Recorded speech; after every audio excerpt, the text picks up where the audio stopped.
100కి 100 strike rate ఉన్న మీరు జీరోకి వస్తారు. ఎందుకు వస్తారు తెలిసినా, ఇది నేను శాపం పెట్టడం లేదండి. ప్రజల యొక్క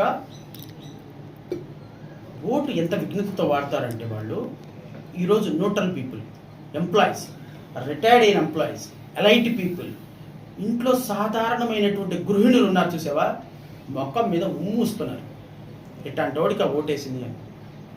ఇప్పుడు నాకు వచ్చేటప్పుడు ఒక అతను కాల్ చేశారు, కాపులండి మేము, ప్రశ్నిస్తానని పార్టీ పెట్టి ఏంటండి ఏం చేస్తాం ఇదంతా, ఎట్లాంటి వాడిగా సార్ మేము ఓట్లేసింది, పవన్ కళ్యాణ్ కాపుడు అయితే అయ్యాడండి, ఎట్టాగా మేము ఎప్పుడు చూడలేదండి అంటున్నాడు ఆయన.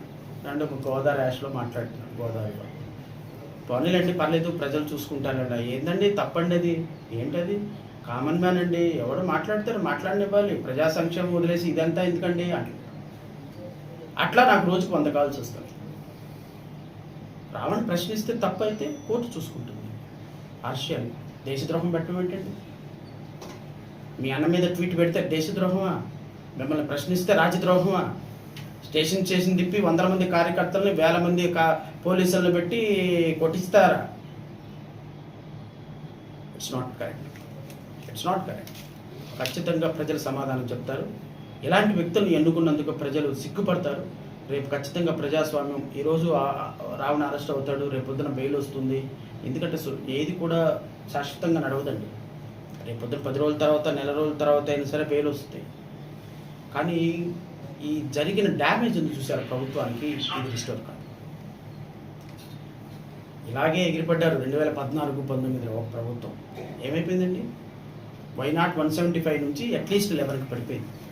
నేను చెప్తానే ఉన్నా, నేను 5 సంవత్సరాలు కాలికి బలపం కట్టుకొని చెప్తానే ఉన్నా, అయ్యా ముఖ్యమంత్రి గారు ఇది కరెక్ట్ కాదు, జర్నలిస్టులను అరెస్ట్ చేయకూడదు, లాయర్లను అరెస్ట్ చేయకూడదు, సామాజిక కార్యకర్తలను అరెస్ట్ చేయకూడదు, మీరు వెళుతుంటే పౌరులను ఇబ్బంది పెట్టి అరెస్ట్ చేయకూడదు, వద్దు, చెయ్యొద్దు, కరెక్ట్ కాదు, ఎస్సీలను కొడుతున్నారు, ఎస్టీలను కొడుతున్నారు, దళితులను కొడుతున్నారు, సంక్షేమ పథకాలు రద్దు చేస్తున్నారు, ఇది పరిపాలన కాదు, అమరావతిని నాశనం చేస్తున్నారు, ఇది పరిపాలన కాదు, దయచేసి వద్దండి అని చెప్పిన వినలా.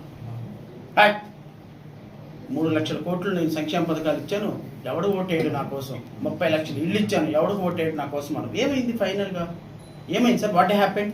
ప్రజలు ఏం చేశారు? లాగి పెట్టి కొడితే 151 నుంచి 11కి పడిపోయారు.